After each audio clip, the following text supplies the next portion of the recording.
Est-ce qu'il s'agit effectivement du premier théâtre d'opération spatiale? C'est ce qu'évoque un certain nombre de think tanks, en particulier US, dans ce conflit donc, qui oppose l'Ukraine à la Russie et plus généralement, on va dire, d'un point de vue spatial, une coalition occidentale à la Russie. On pourrait objecter que l'emploi du spatial en fait a rien de vraiment nouveau hein, dans les conflits. Il est inhérent à la conquête spatiale et à la compétition que s'adressent en particulier les grandes puissances spatiales, hein, au premier rang desquelles les USA, la Russie et la Chine depuis les tout débuts de la conquête spatiale post-Seconde Guerre mondiale. Que l'espace a été utilisé dans la première guerre du Golfe. On se souvient bien de l'effet discriminant du GPS en 1991, que le spatial a été employé à des fins d'observation et de renseignement au Kosovo, en ex-Yougoslavie.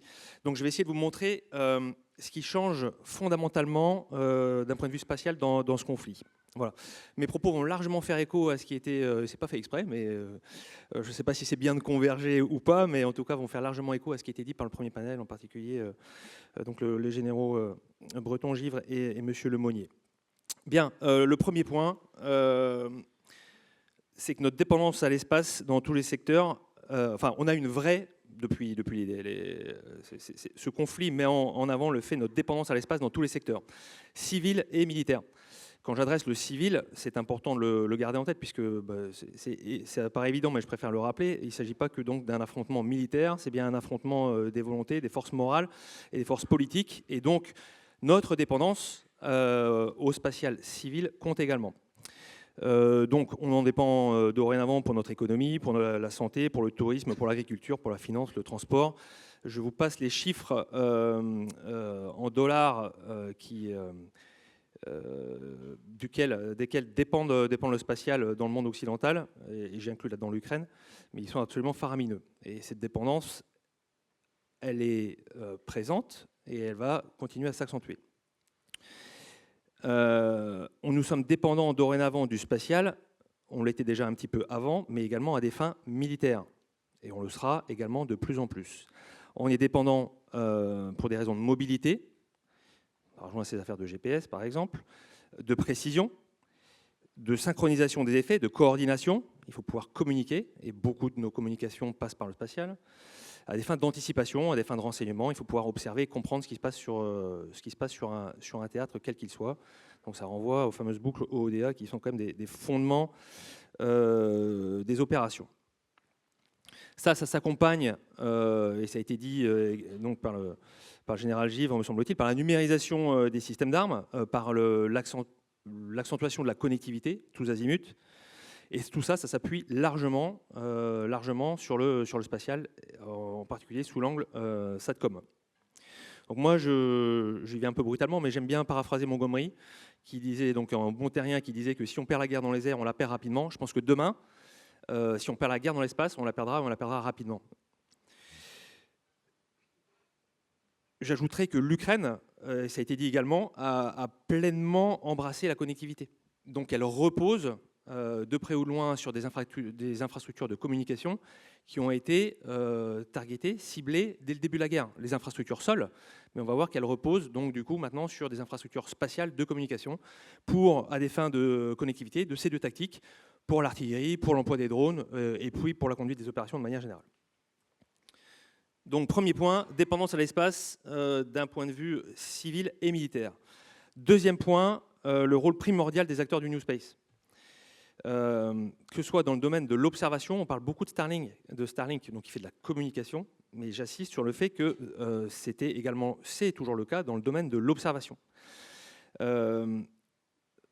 On en a un petit peu parlé au début du conflit, un peu moins maintenant, mais il y a un certain nombre d'entreprises civiles du New Space, on va les citer, Planet, Maxar, qui font de l'électro-optique, ICEYE, Capella Space, qui font de l'observation radar, donc des satellites qui font de l'observation SAR du sol, Hawkeye 360, qui fait de l'observation RF, donc qui écoute les radiofréquences. Donc toutes ces entreprises-là ont fourni de près ou de loin de la donnée, du service, du renseignement aux Ukrainiens.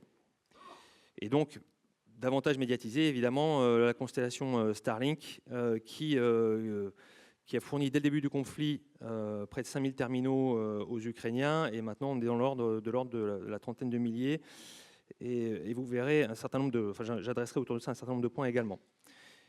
Et donc ça a permis, ces constellations ont permis, enfin, sont une différence fondamentale avec les conflits précédents. Les conflits précédents, l'accès à l'espace était difficile. On avait quelques objets stratégiques, des gros objets qui tournaient autour de la Terre et qui fournissaient essentiellement du renseignement, et du renseignement plutôt à des fins stratégiques.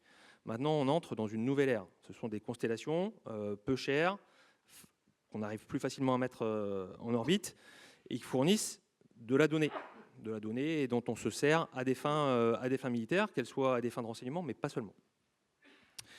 Et donc, ces constellations du New Space deviennent des vraies architectures de données et de connectivité, en fait. Voilà. Et ça renvoie à ce que disait M. Lemonnier. On a parlé un peu de l'infrastructure sol par l'Internet. Eh bien, on assiste à la création d'architectures par l'espace, en fait, maintenant. Voilà, conséquence de cette affaire, les Russes ont été observés.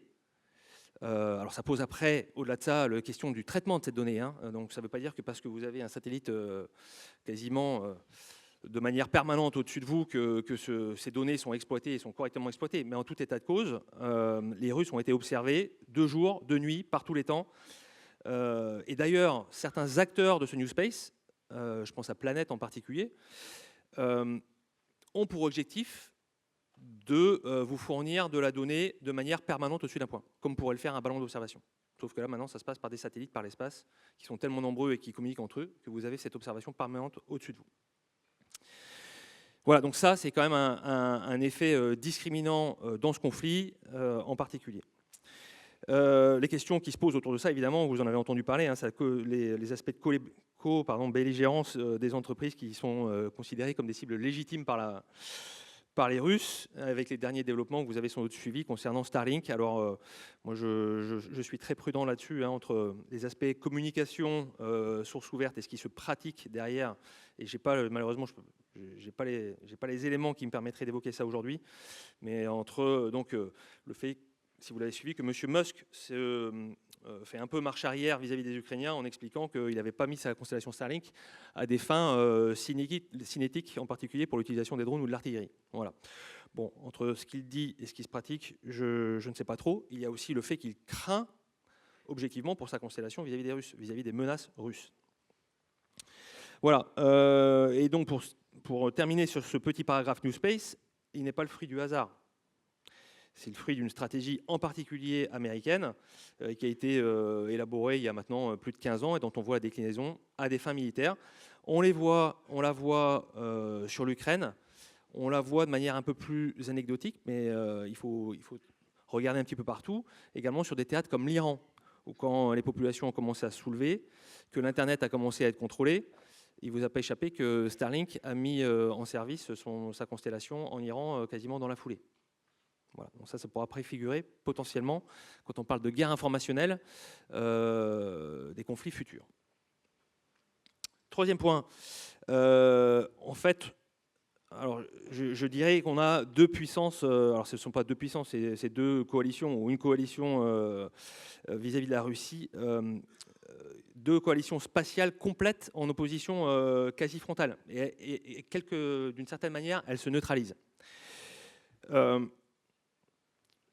Je pense que, donc, compte tenu du fait que l'ensemble des belligérants sont des nations modernes, de cette dépendance à l'espace dont je vous ai parlé en première partie, personne n'a un intérêt à un conflit majeur qui aurait des conséquences catastrophiques dans l'espace. Donc on est plutôt lorsqu'il s'agit de menaces cinétiques, sur de la gesticulation, ce que j'appellerais de la gesticulation stratégique. Voilà. Analyse du tir anti-satellite russe de novembre 2021. Est-ce que c'était un signalement? Est-ce que ce n'était pas un signalement? On profère de la menace par de la Stratcom.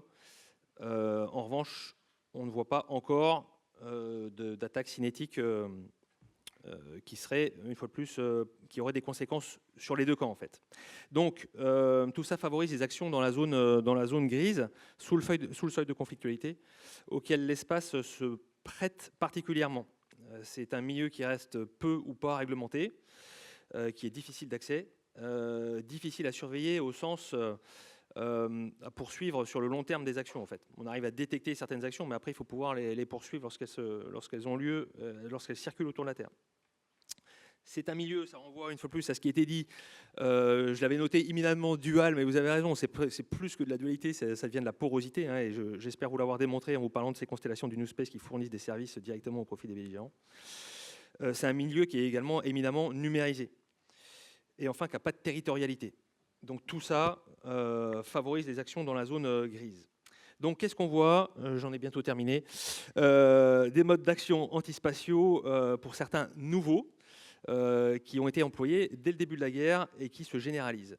On a parlé de cyber le 24 février. Ce n'est pas évidemment la seule action, mais donc le 24 février se concrétise par une attaque cyber sur les terminaux SATCOM de Viasat dont dépend le gouvernement ukrainien. Voilà. Et ça, c'est une attaque cyber qui a fonctionné. Donc au-delà de l'attaque physique sur les infrastructures de communication ukrainiennes, il y a également de l'attaque cyber. Ces constellations du New Space offrent une surface d'attaque au cyber qui est, puisque ce sont des constellations commerciales, qui est assez phénoménale. Donc ce risque cyber reste prégnant. On assiste à du brouillage, essentiellement du brouillage sur les satellites de communication. Starlink a été brouillé, Starlink s'est défendu. Aujourd'hui, là, il y a un satellite de communication qui sert à la coalition, qui est délibérément brouillé par les Russes. Et brouillage GPS qui généralise. Voilà, faut pas oublier. Alors ça, il faut pas oublier des choses peut-être un peu plus, on va dire, qui se passent de manière un peu plus secrète. C'est des actions de harcèlement ou de découragement qui ont lieu en orbite, hein, de la part des Russes. Bon, ça, évidemment, il y a que quelques happy few qui peuvent le voir, et donc ça se sait un petit peu moins. Donc ma conclusion, c'est simple, c'est que ça n'est pas comme avant. Est-ce que c'est un nouveau théâtre d'opération spatiale? Je ne sais pas. La prochaine guerre mettra en œuvre des belligérants qui seront sans doute de nature eux-mêmes différentes. En tout état de cause, lorsqu'on commence à rentrer dans des conflits modernes qui mettront en œuvre des nations modernes, le spatial devient un vrai champ de conflictualité. Merci beaucoup, Michael.